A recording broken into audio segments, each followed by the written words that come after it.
ওই যে বলে না আল্লাহ যা করেন ভালোর জন্যই করেন। সেদিন হয়তোবা আল্লাহ চেয়েছিল বলেই আমরা এত বড় বিপদের মুখ থেকে বেঁচে আসছি। প্রিমা আপু আবার আমাদের জন্য গরুর মাংসের নুডলস আর কোল্ড কফি বানিয়েছিল অনেক মজা করে। সাথে খালা শাশুড়ির বাসা থেকে কান্না করে বাসায় ফিরতে হয়েছে। আসসালামু আলাইকুম, কেমন আছো তোমরা সবাই? আশা করছি সবাই অনেক বেশি ভালো আছো। আমরাও আলহামদুলিল্লাহ আল্লাহর রহমতে ভালো আছি। বাকি ভিডিওটা শুরু করার আগে তোমরা কি কোথা থেকে আমার ভিডিওটা দেখছো সেটা কিন্তু অবশ্যই জানিয়ে যেও। এটা আমার দেখতে অনেক বেশি ভালো লাগে আর এটার জন্য তোমাদের সবাইকে অনেক অনেক ভালোবাসা। তো ঘুম থেকে তো উঠে গিয়েছি, উঠে ফ্রেশ হয়ে নিয়েছিলাম আর এখানে বারান্দায় এসে দেখি বিড়াল তার ছানাপোনাকে খাবার খাওয়াচ্ছিল।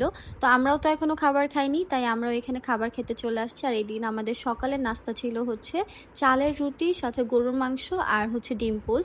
তো ওখানে খাওয়া দাওয়া শেষে সবাই আবার একটু আইসক্রিমও খেয়েছিল, তখন আমি খাইনি। আর এইদিকে দেখো আমাদের জমিদার ঘুমাচ্ছে। মানে ও সবসময় নাকি আন্টির বাসায় এসে 3টা 4টা পর্যন্ত ঘুমাইতো, but for the first time এইবারই হয়েছে যে ও 10টা 11টা বাজে বা 12টা বাজে আমরা ওকে টেনে টেনে উঠায় ফেলছি। কারণ এইবারও ওর বউকে নিয়ে গেছে। এখন বউর জন্য যদি একটু আগে আগে না ওঠে তাহলে কি হবে বলো? তো যাই হোক, ওখানে আমি আর রাফিন মিলে হচ্ছে লিচু প্যাকেট করতেছিলাম। মানে রাফিন করতেছিল, আমি জাস্ট ওকে একটু হেল্প করতেছিলাম। আর এরপর যে বলেছিলাম আগের দিন ফিদা আসছিল, তো এখানে ফিদা, আমি আর পিয়ালাপা মিলে হচ্ছে লিচু বাগান ঘুরতে গিয়েছিলাম।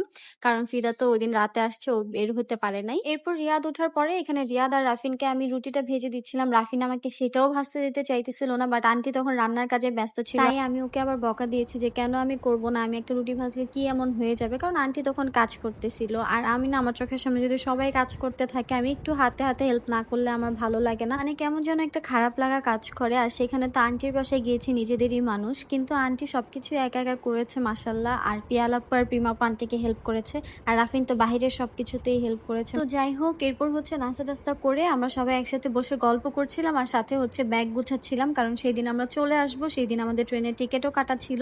আর সেদিন ছিল 4 তারিখ। তো গল্প করার মাঝেই হঠাৎ করে দেখি যে আকাশ মেঘলা হয়ে গেছে, অন্ধকার হয়ে আসতেছে আর বাহির থেকে অনেক জোরে জোরে বাতাসের সাউন্ড আসতেছে। যেহেতু ওদের বাসার চারপাশেই গাছপালা দিয়ে ভরা, তো বাতাসের একদম শো শো সাউন্ড আসতেছে। তো এগুলো শুনে আমরা ঘরে বসে থাকতে পারিনি বাবা, আমরা সবাই দৌড় দিয়ে বাহিরে চলে আসছি। আর এসেই দেখি আম জামরুল সবকিছু টপ টপ করে গাছ থেকে পড়ে যাইতেছে। আর ওইদিকে দেখো রাফিন ছাদের মধ্যে উঠে গেছে আম পাড়ার জন্য। আর এখানে রিয়াদ তো প্রথম ক্যাচ মিস করছে, সেকেন্ড আবার ক্যাচ ধরতে পারছে। তো যাই হোক, এরকম ওয়েদার দেখে আমরা সবাই মিলে চলে আসছিলাম পুকুর পাড়ে। মানে ওদের বাসার পেছন সাইডে 2টা পুকুর আছে, তো একটা পুকুরের সামনে আমরা চলে আসছিলাম। এসে দেখি ওয়েদার আরও সুন্দর হয়ে গেছে, মানে চারপাশ দেখতে এত সুন্দর লাগতেছিল, মাশাল্লাহ মাশাল্লাহ।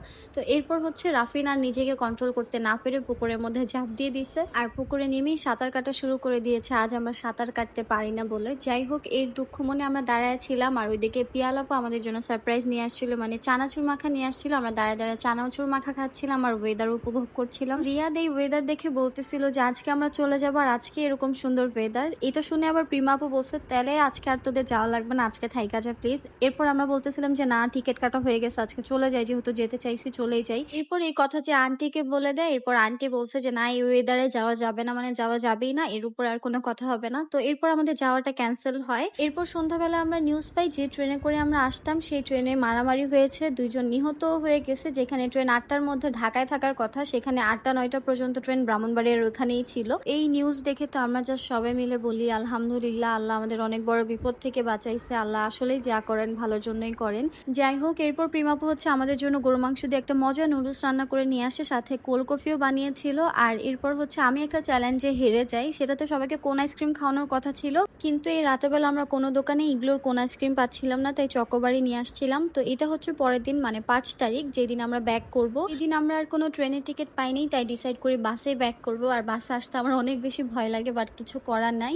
তো এখানে আমরা টিকিট আর আগে থেকে কাটি নাই, যেহেতু ওদের কাজিনদেরই। তো আমরা এসে বসছি, ভাইয়া টিকিট কেটে দিয়েছে, বাস আসছে, আমরা এই যে বাসে উঠে পড়েছি। প্রিমাপকে একটু সামনে আমরা নামিয়ে দিব। তো এখানে হচ্ছে আমার কেন যেন ওই দিন একটু বমি বমি লাগতেছিল। আমার কখনোই জার্নিতে আমি আমার এই জীবনে বমি করি নাই, বাট তারপরও রিয়াদ হচ্ছে আচার টাচার কিনে আনছিল। আর আন্টির বাসায় আমি যে কয়দিনই ছিলাম তারা সবাই আমাকে অনেক আদর করেছে, এটা আমি কখনোই ভুলবো না। তাই হয়তো বা আসার সময় আমার এত বেশি খারাপ লাগতেছিল, লিটারেলি আমি পেয়ালাপুকে হাক করতে গিয়ে কান্না করে দিয়েছি।